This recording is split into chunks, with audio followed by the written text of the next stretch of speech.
Bonjour tout le monde, j'espère que ça va bien. Aujourd'hui, je vais aborder le sujet de Jésus comme le Fils de Dieu. Euh, on va commencer avec l'Ancien Testament, si vous voulez bien. Donc, on va essayer de voir si on peut trouver de l'information. Juste avant, on va faire Notre Père, si vous voulez bien. Donc, Notre Père qui es aux cieux, que ton nom soit sanctifié, que ton règne vienne, que ta volonté soit faite sur la terre comme au ciel. Donnez-nous aujourd'hui notre pain de ce jour. Pardonnez-nous nos offenses, comme nous pardonnons aussi à ceux qui nous ont offensés. Ne nous laisse pas entrer en tentation, mais délivre-nous du mal. Car c'est à toi qu'appartient le règne, la puissance et la gloire pour les siècles et des siècles. Amen. Au nom du Père et du Fils et du Saint-Esprit. Amen. Donc, dans l'Ancien Testament, est-ce qu'il est dit qu'il sera Dieu fait homme? La première question qu'on pourrait se demander. Donc, qu'est-ce qu'on peut lire en Ésaïe, chapitre 9, verset 5? Car un enfant nous est né, un fils nous est donné, et la domination reposa sur son épaule. On l'appellera l'admirable, conseiller, Dieu puissant, Père éternel et prince de la paix. Donc, l'époque et le lieu de la naissance, Bethléem, ils ont été prédits. Donc, on peut lire aussi, on peut voir aussi le lieu de la naissance. Ça, on va lire ça dans Michée, chapitre 5, verset 1. Ça, c'est environ 700 ans avant Jésus-Christ, donc ça date un petit peu quand même. Ça dit quoi? Et toi, Bethléem Ephrata, petite entre les milliers de Juda, de toi sortira pour moi celui qui dominera sur Israël et dont les activités remontent aux temps anciens, au jour de l'éternité. Donc, l'éternité, ça peut juste être Dieu, là, on s'entend, et personne en vous puis moi, on n'était pas là dans l'éternité. Donc, ça dit quoi? Oh, Bethléem Ephrata est la ville près de Jérusalem où Marie a accouché. Donc, où est-ce qu'elle a accouché de Jésus, en fait? La date de naissance. Donc, qu'est-ce qu'on peut lire en Daniel chapitre 9, 25-26? Ça, on parle d'environ 600 ans avant Jésus-Christ. Donc, depuis la sortie de la parole pour rétablir Jérusalem jusqu'au Messie, il y a 7 semaines et 62 semaines. Et après les 62 semaines, le Messie sera retranché. Donc, c'est vraiment dit, là, dans le fond, la- depuis avant, là, dans le fond, quand Jésus va venir. Aussi, on note quoi? Après la destruction de Jérusalem par les Babyloniens, ça, on parle de moins 686 environ, avant Jésus-Christ, les Juifs déportés ont été autorisés à revenir dans leur pays et à rétablir leur capitale, bien sûr, qui est Jérusalem. En 450 avant Jésus-Christ, si l'on comprend un jour de la prophétie, correspond à une année réelle. Donc 69 semaines d'année après, donc moins 450, nous amène à la troisième décennie de l'ère chrétienne. Donc, période du ministère et de la mort de Jésus-Christ. Donc on parlait d'environ 30 à 33. On sait que ça a été environ 3 ans son ministère. 2 3 ans. Au moment donné, le Sauveur entrera à Jérusalem sur un anon. Donc ça avait été prédit, ça. Ça, on peut lire ça dans Zacharie chapitre 9, verset 9. Puis là, on parle d'environ 500 ans avant Jésus-Christ. Donc ça fait vraiment longtemps que les Juifs y attendaient un Messie. Sois transporté d'allégresse, fille de Sion. Pousse des cris de joie, fille de Jérusalem. Voici ton roi vient à toi. Il est juste et victorieux. Il est humble et monté sur un âne, le petit d'une ânesse. Donc on voit ici ce qui se passe à l'entrée de Jésus à Jérusalem. Ils amenèrent à Jésus un ânon. Donc ça, on peut lire dans l'évangile de Saint Luc, chapitre 19, verset 35-38. Ils amenèrent à Jésus un ânon sur lequel ils jetèrent leurs vêtements et firent monter Jésus. Lorsqu'il approchait de Jérusalem, toute la multitude, saisie de joie, se mit à louer Dieu à haute voix pour tous les miracles qu'ils avaient vus. Donc, et ils disaient, béni soit le roi qui vient au nom du Seigneur. Euh, donc, les miracles que Jésus avait fait, en fait. aussi, ça disait quoi? On sait que Jésus y a été trahi, mais est-ce que ça a été dit dans l'Ancien Testament qu'elle allait être trahie? Donc, on peut lire quoi en Zacharie, chapitre 11, verset 12-13. Ils pesèrent pour mon salaire 30 cycles d'argent. L'Éternel me dit, jette-le au potier, ce prix magnifique auquel ils m'ont estimé. Puis, qu'est-ce qu'on lit dans l'Évangile de Matthieu, chapitre 26-27? Zacharie avait eu la révélation de ce qui se passerait pour Jésus. Judas Iscariote, donc celui qui a trahi Jésus, on le sait, alla vers les principaux sacrificateurs et dit, que voulez-vous me donner, et je vous le livrerai. Ils lui payèrent 30 pièces d'argent. Pris de remords, Judas rapporta les 30 pièces. Ils achetèrent avec cet argent le champ du potier. Donc, on le voit, là, ça avait été prophétisé là, par Zacharie là, donc, auparavant. L'autre chose, est-ce qu'il va être condamné injustement, maltraité et cloué sur une croix? Donc, est-ce qu'il y avait-tu présage de ça dans l'Ancien Testament? Qu'est-ce qu'on lit en Michée, chapitre 4, verset 14? Avec le bâton, on frappe sur la joue le juge d'Israël. Ça, c'est, on a dit, le livre du prophète Michée. Puis, qu'est-ce qu'on lit aussi dans les psaumes prophétiques du roi David, le numéro 22, 69? On parle environ de 1000 ans avant Jésus-Christ, là, donc c'est il y a très très longtemps.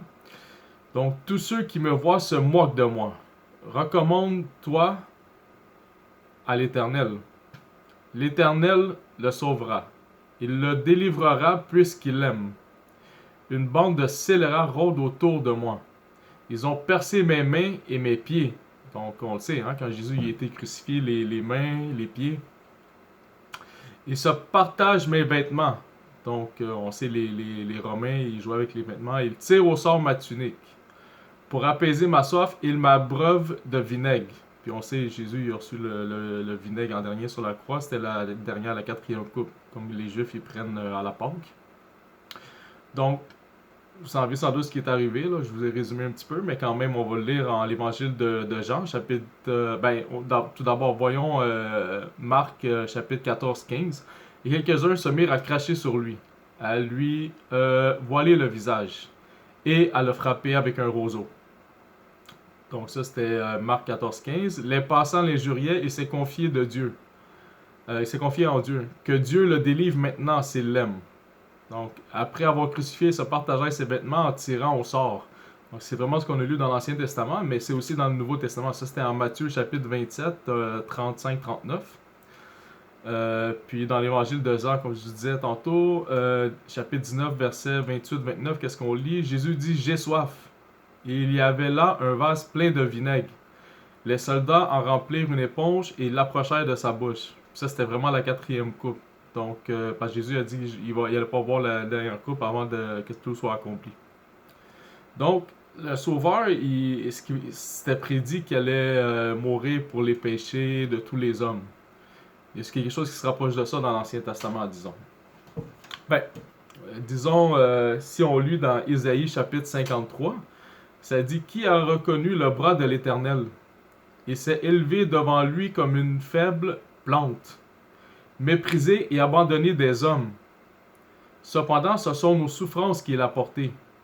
C'est de nos douleurs qu'il s'est chargé. Il était blessé pour nos péchés, brisé pour nos iniquités. L'Éternel a fait retomber sur lui toutes nos iniquités. Il s'est livré lui-même à la mort. » Donc, on le voit ici, là, la mort, la crucifixion. Puis, ça dit aussi élevé comme une faible plante. Vous voyez vraiment bien l'image. Là. Il a porté les péchés de beaucoup d'hommes et a intercédé pour les coupables. On disait le livre du prophète d'Ésaïe, chapitre 53. Donc, il y a une raison pourquoi Jésus il est mort sur la croix. C'est ça qu'il faut comprendre, la raison pourquoi. Mais ça, c'est l'Ancien Testament. Voyons le comparable avec le Nouveau Testament. Donc, Évangile de Jean, chapitre 10, 15, 17. Or, voici les paroles de Jésus. Je donne ma vie pour mes brebis. Personne ne me l'ôte, mais je la donne de moi-même. On l'a dit, hein, qu'il s'était livré lui-même. Puis par la suite, en Jean chapitre 8, 36, on dit « Si le Fils de Dieu vous affranchit du péché, vous serez réellement libre. » Donc, il fallait que ça arrive pour que les gens soient libérés du péché originel d'Adam puis de Ève. En Jean 1, 29, qu'est-ce qu'on lit? Le prophète Jean-Baptiste, désignant Jésus, a dit aussi « Voici l'agneau de Dieu qui ôte le péché du monde. » Donc, c'est ça, c'était ça la fonction de Jésus. Donc, est-ce que c'est dit qu'il va ressusciter après la mort? Donc, maintenant qu'on sait qu'il devait passer par la mort, est-ce qu'il allait ressusciter? La résurrection après la crucifixion. Donc, ça dit quoi? En Isaïe 53, verset 10. Après avoir livré sa vie pour le péché, il prolongea ses jours. Donc ça, c'est le livre du prophète Isaïe 53, verset 10. Puis on a aussi Osée, chapitre 6, verset 2. On parle d'environ 700 ans avant Jésus-Christ. Là, donc ça fait très longtemps. Là. Donc, il nous rendra la vie dans 2 jours. Le 3e jour, il nous relèvera et nous vivrons devant lui. Puis on sait, hein, Jésus il est mort quand on fête le vendredi saint, mais il est revenu à la vie dimanche. Donc c'est pour ça que c'est plus le samedi, le sabbat, que les chrétiens se réunissent. C'est un nouveau jour. Le nouveau jour, c'est dimanche. C'est le jour où est-ce que Jésus il est ressuscité. Donc, il montera au ciel après sa mort. Est-ce que c'était dit? Est-ce qu'on pouvait le voir ça dans l'Ancien Testament?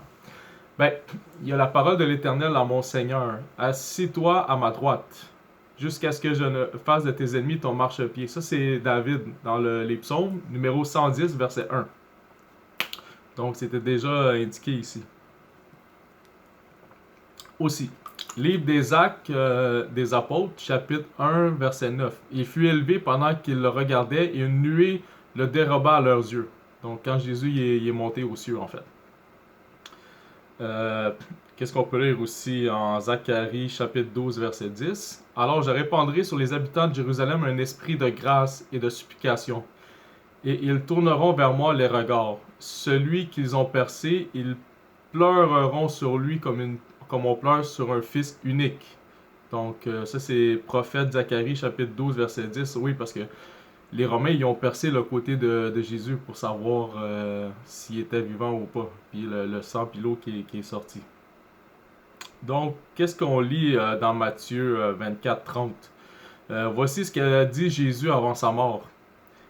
À la fin des temps, le signe du Fils de l'homme paraîtra dans le ciel. Toutes les tribus de la terre se lamenteront. Et elles verront le Fils de l'homme venant sur les nuées du ciel avec une puissance et avec une grande gloire. Donc, chapitre 24, 30, ça c'est de Matthieu. Le terme Fils de l'homme, ça fait référence au Messie. Ça, c'est une traduction qui est faite, mais dans le fond, c'est pour dire le Fils de Dieu, dans le fond. C'est juste que c'est au niveau de la traduction de juive, là, en fait. Le parallèle entre les prophéties annonçant le sauveur de l'humanité et la vie de Jésus montre une adéquation parfaite entre les deux. Aucun homme n'a de pouvoir d'influer sur le lieu, la date et le contexte de sa naissance, non plus sur les pensées et les actes de l'ensemble de ses contemporains. Enfin, qui pourrait prédire sa résurrection? On pourrait se demander. Donc, le fait que tous les critères sur la naissance, la vie, la mort, la résurrection du Messie sont réunis en la personne de Jésus est une des preuves par excellence qu'il est bien celui qui avait été annoncé. On peut se mettre d'accord là-dessus. Oui, Jésus est le Messie annoncé. Nul doute n'est possible. Il est Dieu fait homme pour nous. Il est celui qui s'est sacrifié à notre place pour nos péchés. Donc, c'est vraiment ça, là. Qu'est-ce qu'on lit en Isaïe 53? Qui a reconnu le bras de l'Éternel? Il s'est élevé devant lui comme une faible plante, méprisé et abandonné des hommes. Cependant, ce sont nos souffrances qu'il a portées. C'est de nos douleurs qu'il s'est chargé. Il était blessé pour nos péchés, brisé pour nos iniquités. L'Éternel a fait retomber sur lui nos iniquités. Il s'est livré lui-même à la mort. Il a porté les péchés de beaucoup d'hommes et il a intercédé pour les coupables. Donc, puis aussi, voici les paroles de Jésus. Je donne ma vie pour mes brebis. personne ne me l'ôte, mais je la donne moi-même. Ça, on avait dit l'évangile Jean 10, verset 15 à 17. Si le Fils de Dieu vous affranchit du péché, vous serez réellement libre. Ça, c'est l'évangile de Jean, on avait dit chapitre 8, 36. Puis le prophète Jean-Baptiste, désignant Jésus, a dit aussi, voici l'agneau de Dieu qui ôte le péché du monde. Donc en Jean 1, 29. Donc il ressuscitera après sa mort. Après avoir livré sa vie pour le péché, il prolongea ses jours. Livre du prophète Ésaïe, chapitre 53, verset 10. Il nous rendra la vie dans 2 jours. Le 3e jour, il nous relèvera et nous vivrons devant lui. Ça, on avait dit prophète Osée, chapitre 6, verset 22, environ 700 ans avant Jésus-Christ. Donc, qu'est-ce qu'il y a aussi en Marc 16,6? Un ange devant le tombeau vide dit aux femmes, vous cherchez Jésus qui a été crucifié. Il est ressuscité, donc il est revenu à la vie. Il n'est pas ici. Il montera au ciel après sa mort. Donc on lit quoi dans David 110, verset 1? Parole de l'Éternel à mon Seigneur. Assieds-toi à ma droite jusqu'à ce que je fasse de tes ennemis ton marchepied. Livre Actes des Apôtres, chapitre 1, 9. Il fut élevé pendant qu'il le regardait et une nuée le déroba à leurs yeux. Il reviendra de Jérusalem à la vue de tout le monde à la fin des temps. Donc Zacharie 12, 10. Alors je répandrai sur les habitants de Jérusalem un esprit de grâce et de supplication. Ils tourneront vers moi les regards, celui qu'ils ont percé. Ils pleureront sur lui comme on pleure sur un fils inique. Livre du prophète Zacharie 12, 10. Voici ce qu'a dit Jésus avant sa mort à la fin des temps. Le signe du Fils de l'homme paraîtra dans le ciel. Toutes les tribus de la terre se lamenteront et elles verront le Fils de l'homme volant sur les nuées du ciel avec une puissance et une grande gloire. Donc ça, c'est l'évangile de Matthieu au chapitre 24, verset 30. Donc le parallèle entre les prophéties annonçant le sauveur de l'humanité et la vie de Jésus montre une équation parfaite entre les deux. Aucun homme n'a de pouvoir d'influencer le lieu, la date, le contexte de sa naissance, comme on l'a dit, non plus sur les pensées et les actes de l'ensemble de ses contemporains. Enfin, qui pourrait prédire sa résurrection? Donc le fait que tous les critères sur la naissance, la vie, la mort et la résurrection du Messie soient réunis en la personne de Jésus est l'une des preuves par excellence qu'il est bien celui qui avait été annoncé. Oui, Jésus est le Messie annoncé, nul doute n'est possible. Il est Dieu fait homme pour nous. Il est celui qui s'est sacrifié à notre place pour nos péchés. Donc ça c'était le premier vidéo. Je vais refaire une suite pour voir qui sont ceux qui ont témoigné que Jésus était bel et bien le Fils de Dieu. Donc merci de m'avoir écouté pour cette première vidéo.